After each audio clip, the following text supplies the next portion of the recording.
Good morning, Mr. Chief Justice, Justices. May it please the Court. Present with me this morning is Ronald Fry and Eric Dunbar, who were co-counsel in this matter as well. Mr. Potash, good morning. There were three issues that were raised a moment ago, and I would like to address those before I kind of get on with my presentation as I had outlined. I don't believe that this Court need concern itself with whether or not a lawyer can pursue a second career. I think that Mr. Dadisman made some very clear choices in a pattern of neglect and misconduct. That concern of a second profession, I believe, should be his concern now. The issue of restitution was also raised, and whether or not the victims were made whole in this case. The respondent has focused much of its argument this morning on the Watkins matter, which was the matter for which Mr. Dadisman served 8 months in prison. It's important to note, and I think that we would be doing an injustice to the other clients of Mr. Dadisman, there are several other matters in this case. There were several other victims that were the subject of the disciplinary process that were not made whole. Mr. Watkins was by the victims' fund assistance. The other victims in this case to date have not been reimbursed, not only in total but even in part.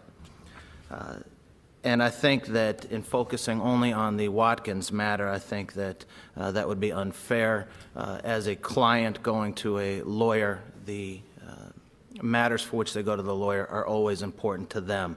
It is everything to them. And in this matter, we know that people went to Mr. Dadisman with wrongful death cases. They went with class action lawsuits.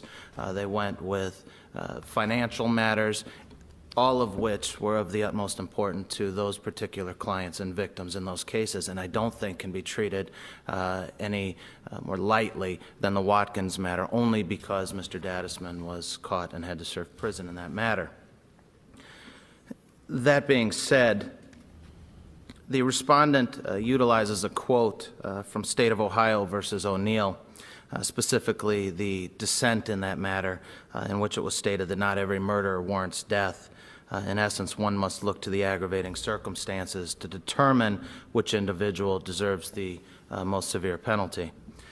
And in this case, on behalf of Relator, I do submit that the instant matter could not be more serious. There can be no more appropriate sanction, or no other appropriate sanction other than permanent disbarment. And I base that on the following. We have 8 victims in this case. We have 7 particular instances of misconduct. All have several different violations of the Code of Professional Responsibility. There were in total 32 infractions that were found by the panel and adopted by the board for this court's consideration. There were 3 instances of, or 3 findings of lack of cooperation throughout the disciplinary investigation and process. So I believe that this is a very clear case for permanent disbarment. Now, in support of respondents' claim that an indefinite suspension should be the order here, there were 2 cases that were primarily relied upon. The first being Cleveland Bar Association versus Glassman, and the second Disciplinary Council versus Columbro. The Columbro case was cited to a moment ago. First, I would address the Cleveland Bar Association versus Glassman case, and will state that it is completely factually distinguishable than the matter at hand. In that case, it was one matter with 2 separate convictions.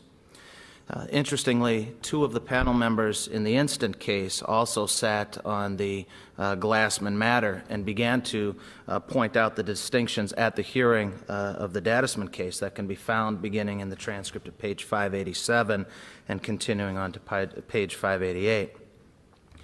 But as I review those cases, I find that there are, in my estimation, 12 points of distinction, and I think therefore it's not pertinent to the matter at hand.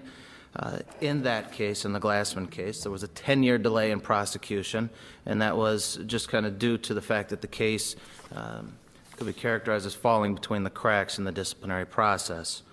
There was a stipulation of facts. There was one matter with 2 violations.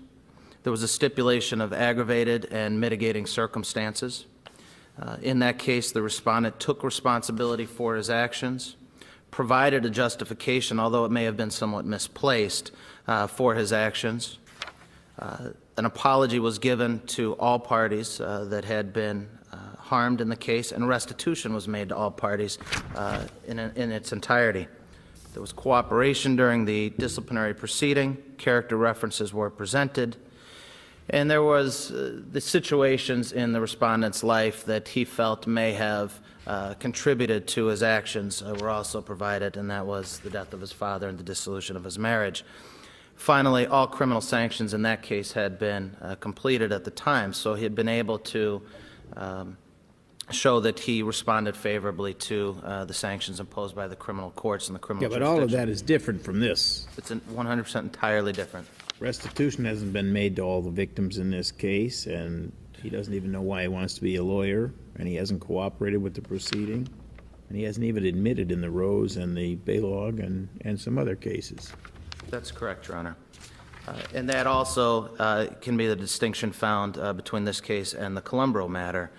In the Columbro matter, very briefly, the respondent in that case did show remorse, did acknowledge a problem, accepted that problem, and took steps to address that problem, which we know is drug addiction.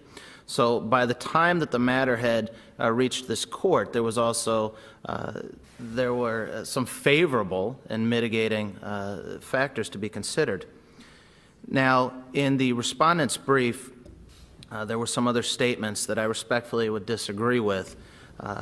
One in particular, I find to be, for lack of a better term, somewhat misleading, and that is that Michael Dadisman has admitted to having committed the most serious infraction.